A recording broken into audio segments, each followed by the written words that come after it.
1972 சந்திரசேகர் ரெட்டி இயக்கத்துல என்.டி. ராமாராவ், அஞ்சலி தேவி, கிருஷ்ணம் ராஜு நடிச்சு வெளிவந்த படம் தான் படி பந்தலு. இந்த படம் 1958 கன்னடால வெளிவந்த ஸ்கூல் மாஸ்டர் என்ற படத்தோட ரீமேக். இந்த படத்துல நடிச்சதுக்கு என்.டி. ராமாராவுக்கு நிறைய விருதுகள் கிடைச்சது. இந்த படத்துல என்.டி. ராமாராவுக்கு பேத்தியா, அதாவது குழந்தை நட்சத்திரமா ஸ்ரீதேவி நடிச்சிருக்காங்க. அப்போ ஸ்ரீதேவிக்கு 9 வயசு.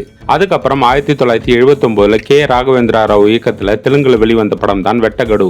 இந்த படம் நிஷானா என்ற இந்தி படத்தோட ரீமேக். இது ஒரு வேட்டக்காரனோட கதை. இதுல என்.டி. ராமாராவ் ஹீரோவா நடிக்க அவருக்கு ஜோடியா ஸ்ரீதேவி நடிச்சிருப்பாங்க. அப்போது ஸ்ரீதேவிக்கு 16 வயசு. 16 வயசான ஸ்ரீதேவி 56 வயசான என்.டி.ஆருக்கு ஜோடியா நடிச்சிருப்பாங்க. ஸ்ரீதேவி சினிமால பல சாதனைகள் பண்ணவங்க. தன்னை விட 40 வயசு மூத்தவரோட, அதாவது தாத்தாவா நடிச்சவரோட ஜோடியா நடிச்சு அதுலயும் வெற்றியை பார்த்திருக்காங்க ஸ்ரீதேவி.